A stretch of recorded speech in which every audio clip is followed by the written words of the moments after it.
All right. Here we go, back again on the other side of the coin. All right, welcome back to the other side of the coin, ladies and gentlemen. We are here back again for another live stream, bringing you the latest in Chelsea transfer news. Lots been popping off. We've got a lot to talk about. I want to know exactly what you guys have to say about some of these things as well. We create a good discussion out of it. Are we getting a striker? Are we not getting a striker? What's going on? Simon Johnson's coming out, and his latest article literally dropped about, less than an hour ago, saying that perhaps we're not getting a new striker. Perhaps we're going to be looking at, solution from the academy. And then you've got Nizar Kinsella, who, I don't know, man. To be honest, I'm a bit weary about both Nizar and Simon Johnson. I don't really trust either one of them. But then again, they're the ones that cover Chelsea on a regular basis. Nizar Kinsella coming out and stating that perhaps Memphis Depay is an opportunity. And then he's also stating João Felix is up in grabs. I don't really consider João Felix as a striker option, but I definitely want him in January as a creative inside forward, central attacking midfielder, someone who plays from the left, not really out and out winger, but inside forward. You know what I mean? So we are going to talk about all of that. We got a couple of little other bits and pieces in regards to Joško Gvardiol, who I don't know. I don't think we're going to get Joško Gvardiol, if I'm being absolutely honest. His name is so out there now, and the kind of World Cup that he's had, everyone wants him. Real Madrid wants him. Manchester City apparently are the front runners at the moment, and you best believe they're probably going to land someone like him. Rafael Leao, there's the latest in regards to him as well. I think we need to understand as a fan base, ladies and gentlemen, Rafael Leão is someone we probably shouldn't consider for January. When we talk about January, we probably shouldn't talk about Rafael Leão in January because I think this player will probably come to Chelsea Football Club. I think it's much like that Nkunku situation where we may be able to tie something up, but it might be for the summer. But I do think this player wants to come to Chelsea Football Club. And there seems to be some sort of good relationship between Todd Bowley, Jorge Mendes, AC Milan, so on and so forth. So we'll talk about all of that, but mostly we will talk about the striker situation. Of course, a lot of you guys want to know about the midfield stuff. Nothing that's been talked about. Everyone seems to know who Soufiane Amrabat is. Everyone seems to know who Onahi is. So we may touch up a little bit on them because there's a lot that's going on, not from a Chelsea perspective, but from a world football perspective where everyone is talking about Soufiane Amrabat and Onahi. Ladies and gentlemen, 40 of you guys are live right now within the first 3 minutes. Smash the like button as you're coming through. As I said, it's going to be a bumper live stream where we're going to get through a lot and we're going to discuss a lot. So smash the like button as soon as you come through. And if you're here for the first time, subscribe. Make sure you subscribe. That would be great. Thank you to each and every one of you guys that have joined in. WC, Razik, Eric, Valan, my man, Tanmoy, Redom. Who else is here? We've got so many. Himanshu, good to see you, my boy. Chelsea FC, effing love you, Miz. Keep up the great content, please. Thank you so much. I try my level best to keep up the content for sure. Okay, let's get on with this. First up, ladies and gentlemen, this particular news, Simon Phillips has got a quote from Simon Johnson. I want to show you the initial. Let me show you this one, and then we'll go to the initial one. So basically, what Simon Johnson is saying, while Chelsea were already looking to sign a forward in January, so we were already looking to sign a forward in January. Is this before Broja being injured, or this was after Broja being injured? I'm a little bit confused here. There are no guarantees the club will be able to get who they want, or that any negotiations will be concluded in quick time. See, this is where I have a bit of an issue. There are no guarantees the club will be able to get who they want, or that any negotiation will be concluded in quick time. Now, we're in the middle of December. Like, you have time. If you really think that we need to perhaps get a replacement for Armando Broja, who's out for the season. He's gone, finished. And how he's going to come back, it's up in the air. I don't know. I don't know. I hope the boy comes back well. I hope he can have that explosiveness that he showed prior to the injury. But it's up in the air. It's up in the air. We've seen in recent times what this level of injury, how it can impact players like Callum Hudson-Odoi, players like Ruben Loftus-Cheek, players like Ben Chilwell. We've seen what this type of injuries can do. So I don't know. So I can't put my hand on my heart and guarantee you that, you know what, Broja is going to come back 100% smoking and he's just going to pick up things. The fact was he was still developing. And for him to pick up this injury whilst developing, that's pretty bad. But having said that, this particular section in this particular tweet, there are no guarantees the club will be able to get who they want or that any negotiations will be concluded in quick time. It makes me wonder, all of these off-field recruitments that we've done, all of these people that we've, essentially hired, technical director Christopher Vivell. There's a news that's out in regards to Joe Shields, who's potentially going to join in February. Okay, fine, so we can skip him. But there's all these other people that we got from Brighton, whole heap of analysts. We've given Neil Bath the director of development team. Like, we are building a squad of people to strengthen our transfer business. So you're telling me now that we may not have the time or we can't guarantee? First of all, do we want anyone? Like, that's the first question. First of all, do we want anyone? Are we bothered that Armando Broja is injured? Are we happy with just Aubameyang and Kai Havertz? Because if the answer is yes, look, Miz, well, I'm not bothered. I'm happy with Aubameyang and Kai Havertz. If that's the case, then okay, fine. We don't need to scout for anyone. We don't need to look out for everyone. But me personally, I'm not sure how I feel just Aubameyang and Havertz. Havertz is someone I don't even want to consider as a name. I don't know about you guys. 70 plus of you guys are live right now. Big up to Rashid. Big up to Starboy. Big up to Sahil. Hey, it's A. Big up to Pritham MC. Look, I don't even want to consider Havertz as a 9. Now, I don't know what you guys consider. Some of you guys may say, no, you know what, Havertz may still work out well as a number 9. Me, I don't think so. It's time we stop utilizing this guy here and there everywhere. Let's try and really focus on where he needs to be personally, just behind a striker, maybe as a central attacking midfielder. A free role. For me, that's Havertz. So that just leaves Aubameyang up front all by himself as the only number 9 for the remainder of the season, which is going to be hella long. There's a lot of games. I'm just surprised if we have resorted to, we're fine with Aubameyang and Havertz. And this highlighted section for me makes me think, well, Are we actually, have we started any groundwork? Are we looking out for any players out there? I just don't know. I don't know, man. I mean, whatever happened to Youssoufa Moukoko?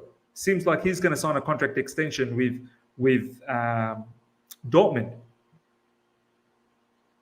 So and we've missed out on Endrick as well. But the initial tweet of Simon Johnson, this is interesting. This is something I really want to know what you guys have to say.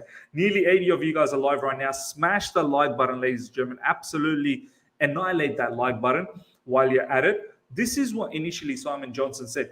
Broja's misfortune could give an opportunity for an academy striker to be promoted to the senior squad while Chelsea look for a replacement. An academy striker. How do we feel about that? It adds another chapter to the growing battle in the youth ranks between Mason Burstow and Malik Mothersille. Look, I've not had the privilege to watch enough academy games. I wish I did. It's just I've got a busy life, and Chelsea itself takes up a lot of time just following the first team. Obviously, in recent times, there's been the World Cup. Some of you guys may be able to tell me.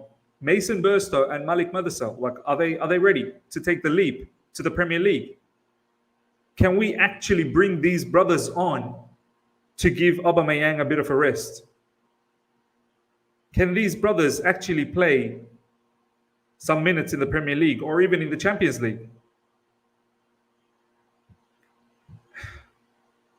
I don't know, man. I just feel like like what is our plan? What is our ambition for the next phase of this season? What is our expectation? What is our ambition? What are we trying to do? Let's have a look at what you guys are saying right now. Sahil, let's see. But last season, then Lukaku and Werner was out of injury and COVID Havertz saved us in some games. And please, why are people seeing Havertz as a striker? He's number 10 or SS or ATM. Havertz did save us a few games here and there, but is that what we want? Just few games here and there? I want to see consistency. I want to see good performance week in, week out. Like, can we not expect that from players like Havertz? And also, players like Aubameyang, like, it's not been that great. Before the World Cup, there was just a patch of matches where Aubameyang was good. So what is to say that Aubameyang is going to work out every single week? Listen, I'd rather see us buy a player in the summer than a stopgap in Jan because we don't need to clog up the squad. I hear you. I definitely hear you, Jay. That's understandable. Now, I'm not talking about let's just get any random individual and, as you said, clog up the squad. But I'm sure we can find opportunities. Like yesterday, there was a really fine, transfer target rumor, if you want to say, was floating around in the likes of Dusan Vlahovic. Vlahovic, for me, is 22-year-old. Before the Juventus move, every single one of you guys wanted Vlahovic. I mean, he's not even hit his prime yet. He's got size, he's got strength, he's got pace, he's got that S-housery about himself, he's got that dog in him. Serbian background. You know they've got the dog in them. Now, that was an interesting one to ponder about. So these youth academy players are heavily overrated. They're not even good to hold bench to mid-table. See, like, that's the thing, man. I'm not sure if I completely feel it with Mason Burstow and Malik Mothersille. Like, maybe they have a few more, years to. Like, they need a loan first, let alone play for Chelsea Football Club. Havertz saying that guy is, it's time we accept that cash in on him while he still has some value. I think, look, if it doesn't work out for him for the remainder of this season, I'm pretty certain come next summer, he's probably going to have to move on. He really does. Balak CFC, good to see you, my man. Maybe giving these young guys a chance short-term means we sign a proper target in summer rather than stopgap. Look, once again, I hear you. But what does it mean for this season then, Balak CFC? What's the ambition? What's the plan? Like, what? I'm worried, bro. I'm worried. What are we in the table? 8th, 9th? Something ridiculous? Can we climb back? Are we okay to miss on Champions League? Oh, we need to start winning, man. And with just Oba and Havertz, the options up front, and one of them I don't even consider an option, which is Havertz. I don't think he's an option up front. He should be someone just behind a striker. That just leaves Aubameyang. And there have been times we've seen Graham Potter not even use Aubameyang. Unused player. How much does Graham Potter even trust Aubameyang? Is Aubameyang a Graham Potter striker? Thomas Tuchel's the one that got him. Do you know what I mean? Vlahovic is injury prone like Pulisic, is he? Really? Vlahovic is a player I would take right now. Honestly, I would take him. Vlahovic will be perfect, but no one is there to provide service for him. Look, now we're going to come to the service part very, very soon. So continuing with this, as I said, that was Simon Johnson that was talking about apparently we may not get any strikers. And we may have to work with our academy players. But Nizar Kinsella is saying Memphis Depay among the options at Chelsea. Now, he was obviously an option. If he's talking about option, he was always an option. But is there any strong rumors in getting him? I know deadline day, last summer transfer window, we were going for Memphis Depay. But for one reason or another, it didn't materialize. Barca didn't end up ripping up his contract, rescinding his contract. He stayed, but he barely got any minutes. And then when he did, he got injured. And then next thing we know, he was in the World Cup. Is he going to get minutes once the season kicks off again? I don't know. I don't mind someone like Memphis Depay either, to be honest. Not a 5+6 that top ball is handing out to everyone just like that. Maybe a 3-year loan. Three-year contract. Not a loan, 3-year loan. Wow. That's something I think we're trying to do with Lukaku. But Memphis Depay on a 3-year contract, why not? Would he be a stopgap? How do you feel about Memphis Depay, guys? Let me know. Let me know how you feel about Memphis Depay. I don't mind him. I don't necessarily think we have to use him purely as a number 9. I think he can play anywhere in that front 3. I know some of you guys will say, but Miz, we're getting Nkunku. I know we're getting Nkunku, but that's summer.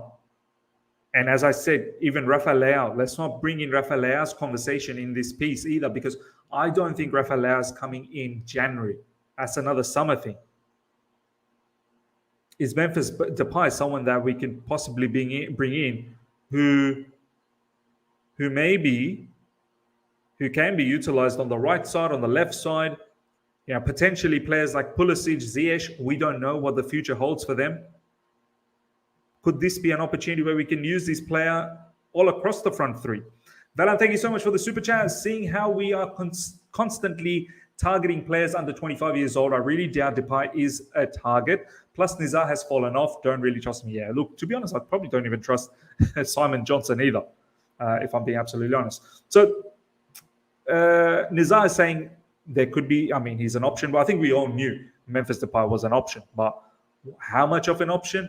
I don't know. Now, next up, a few of you guys were saying, but Miz, if we're bringing a striker, who's going to provide? And this is something that we've talked about in recent times. And this is why I've been floating around the idea of João Felix. And this is the latest in regards to João Felix. Chelsea have been offered the chance to sign Atletico Madrid duo João Felix and Matheus Cunha as they weigh up whether to bring in a new forward in January. Now, they're using João Felix as a forward. Look, potentially, I guess João Felix could,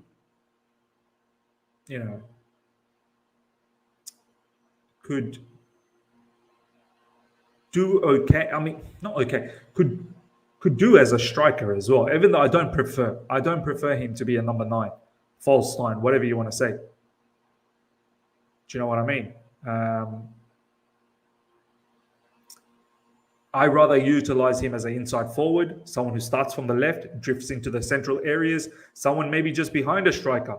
But I definitely would advocate for someone like João Felix purely for the sense of creativity. I think he can bring creativity. Felix is a number 10. Himanshu, you're bang on.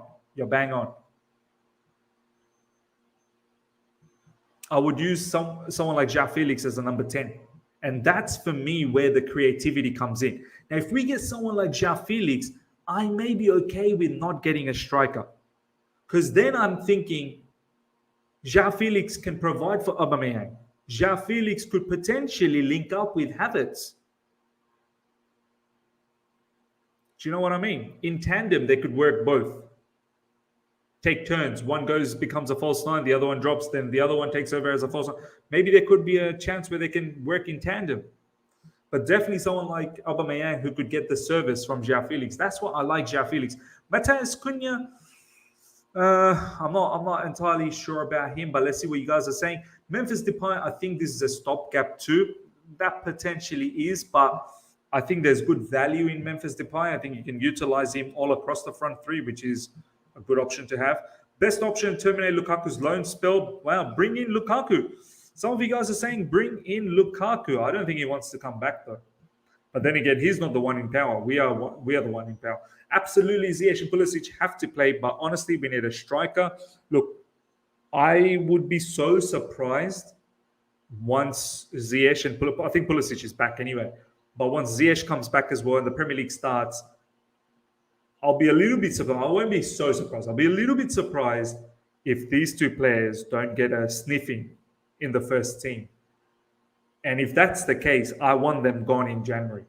For their own sake. Not because I don't like them, because I like them. But for their own sake, for their own careers.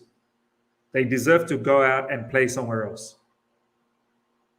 So it'll be interesting to see exactly how Graham Potter assesses this situation. Cunha has been disastrous in recent times. Means highly ineffective. Yeah, I'm not too keen on Cunha. Surely, if we are interested in Felix and are already signing Nkunku, that must mean Kai is on the way out. Right, since they all operate in those 10 F9 zones. I have to agree. I have to agree with you. And maybe that's the right thing to do, man. Maybe that is the right thing to do. Do you know what I mean? I just think Havertz, like, he's got a huge second part of this season ahead of him. He has to kill it. Goals, assists, work rate every single game. He needs to have a bumper second half of this season, potentially have a Chelsea player of the season kind of a season. Do you know what I mean? Really light it up. Felix is good technically, but he needs to step up and help in defense as well. He's always walking miss. Look, this particular talk always seems to come up.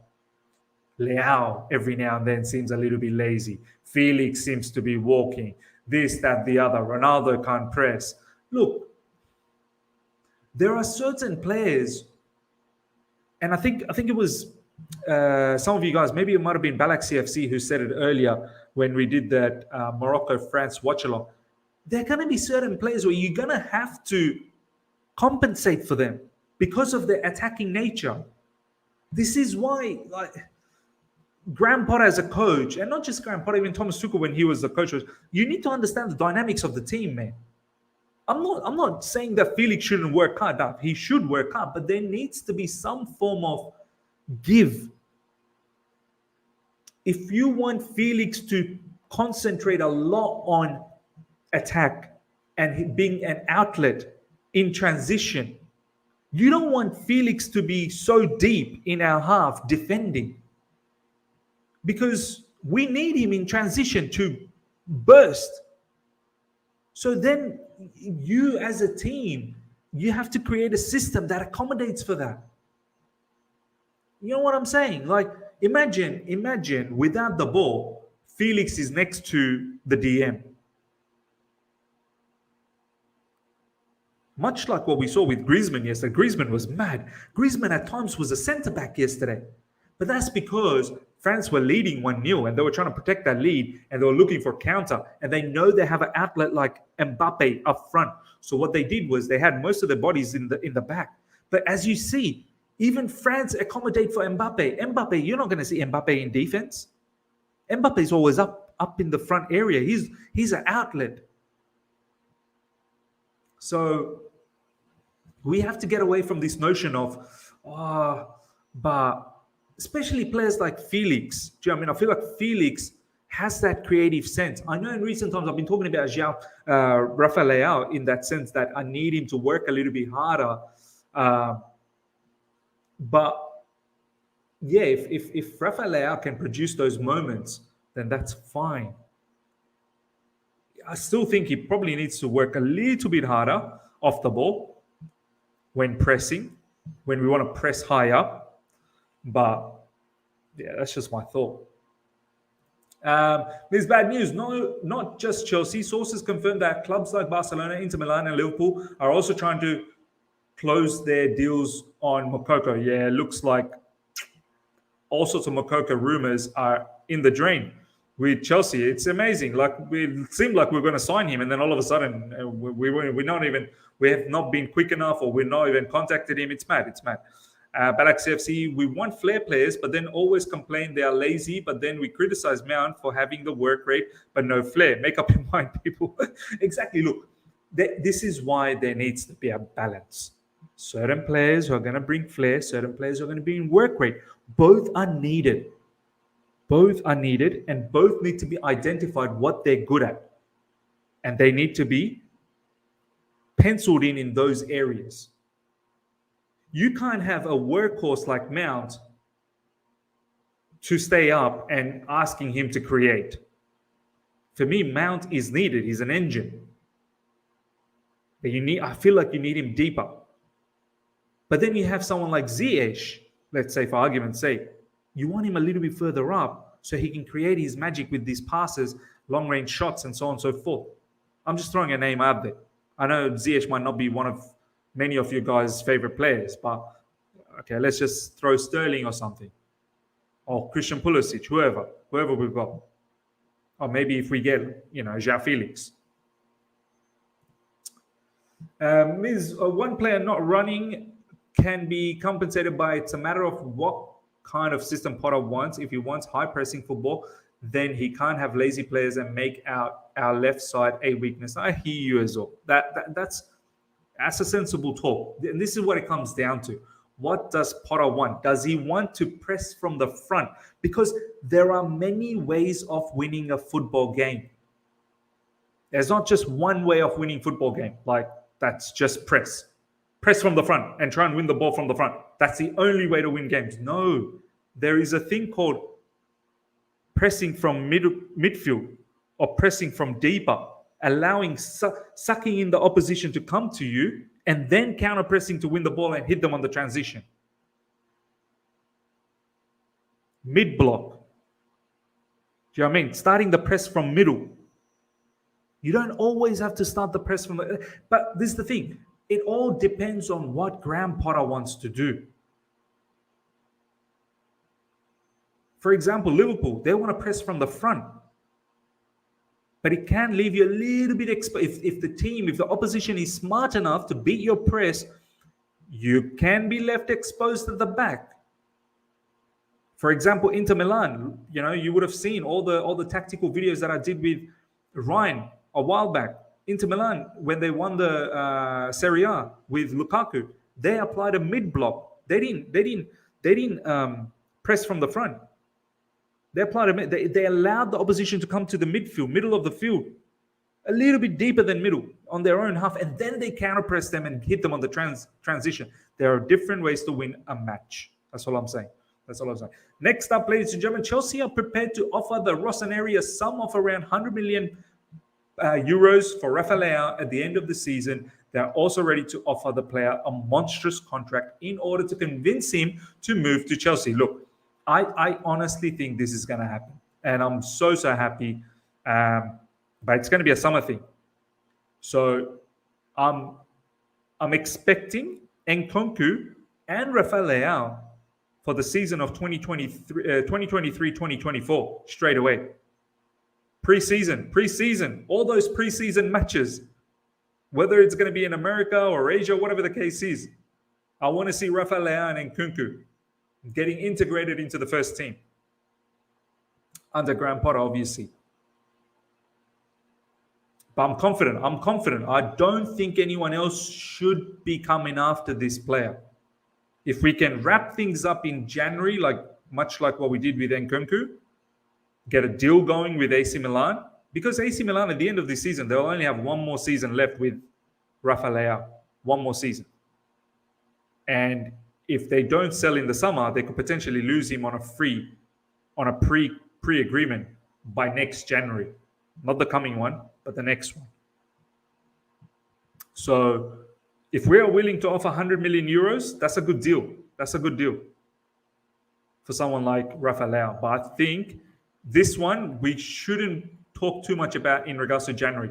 The Portuguese international has a contract with the Italian club until the summer of 2024, and Milan have not been able to agree on a contract extension with him yet. I don't think they will be able to. They are not going to be able to give him the contract that we are looking to give him. Chelsea are in desperate need of attacking reinforcements, and Leão would be a sensational acquisition for them. The 23-year-old is already one of the most promising young attackers in Europe, and he is likely to improve further with experience and game time.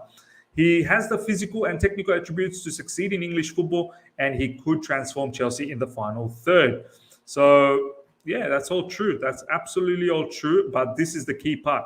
They are also ready to offer the player a monstrous contract in order to convince him to move to Chelsea. So, Not in January, but I think next summer, this is looking good. Rafael Leao, Leao and Nkunku, Sterling front three sounds good, to be honest.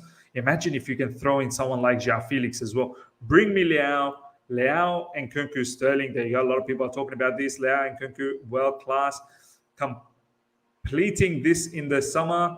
Yes, I agree as well. And Nkunku has good work rate. And if Leao can improve even a little bit in that aspect, then it's good. Absolutely right. 0.44. I wanted to comment, bring my boy Timo back, but forgot that he's injured. I don't think Timo's coming back, man. I really don't think Timo's coming back. He's happy. He's happy over there, and let him be happy. According to Alfredo Padella, Man City have overtaken Real Madrid in the race of Joško Gvardiol. Crazy figures mentioned. Look, I've said it in recent times. As soon as Joško Gvardiol was racking up those good performances in the World Cup, for me, he's still the standout defender in the World Cup, even though he got his backside dragged by Messi, a 35-year-old dragging a 20-year-old. Only Messi can do that. Only Messi. No shame in it. No shame in it, Joško Gvardiol. Don't feel down, because many greats have fallen in front of Lionel Messi. So don't worry about that.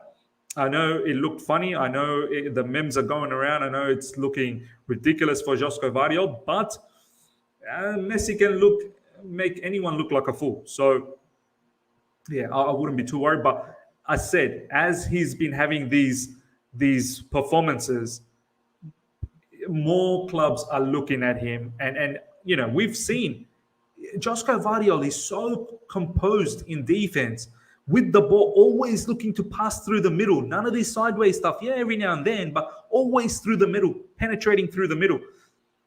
You know, teams like Man City, Real Madrid, it's not a surprise that they're after him. Man City seriously after him now, and I think Man City are probably going to get him. They're proper serious after him. And as you can see over here, Man City have overtaken Real Madrid in the race for Joško Gvardiol. Even though we've got such a good relationship with Man City, I don't think this is going to happen. And you know what? I'm not entirely bummed. I'm not entirely bummed about it. Like, I would have loved him. No doubts about it. Before the World Cup, I wasn't too sure with the price tag and his skill set. The World Cup, I saw a lot of him, and he's come across some really, really good teams, and he's done well, very well, standout defender of the World Cup. And then I started wanting him. But now that it's getting out of control, I'm okay. I'm okay, because they're like, I don't know if I want to spend, you know, unbelievable amount of money on a defender. Like, I'd rather spend that kind of money on an attacker, midfielder, right back, so on and so forth. Do you know what I mean? So look, Joško Gvardiol, even though we have a good relationship with Leipzig, I don't think this is probably going to happen for us anymore. Miz, is there any news on Mason Zakaria? No, nothing latest at the moment, but this guy wants to join us, and we need to be able to do this in January. I'm not even counting Zakaria as one of the three that I've been talking about that I want. Zakaria needs to come in anyway. We need that type of a creative player to start off from the development team and then eventually make it into the first team, much like, you know, Lewis Hall and Omari Hutchinson and so on and so forth. I think Zakaria is a must. Stones is much better than Diaz, but because he's English, people don't rate him. I rate Stones. I do rate Stones. Stones is a very, very good defender. There's no doubts about that. City has 5 senior CBs. They will get another one for back 4. They're going to have to let someone go. That's for sure. I mean, there was rumors about Nathan Ake being let go. He eventually stayed, but we were very close to getting Nathan Ake. Tonmo, take my last comment. Ms. What was your last comment? Yeah, I must have missed your last comment. Maybe if you want to comment again, I'll pick it up. But yeah, there's just a lot of comments coming through, so it's very difficult to keep up with everyone. Last but not least, ladies and gentlemen, smash the like button before we talk about this. How many likes we got?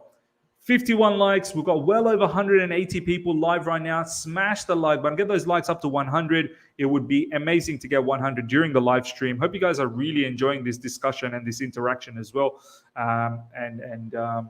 Yeah, the likes. If you can just smash that like button, it will go a long way.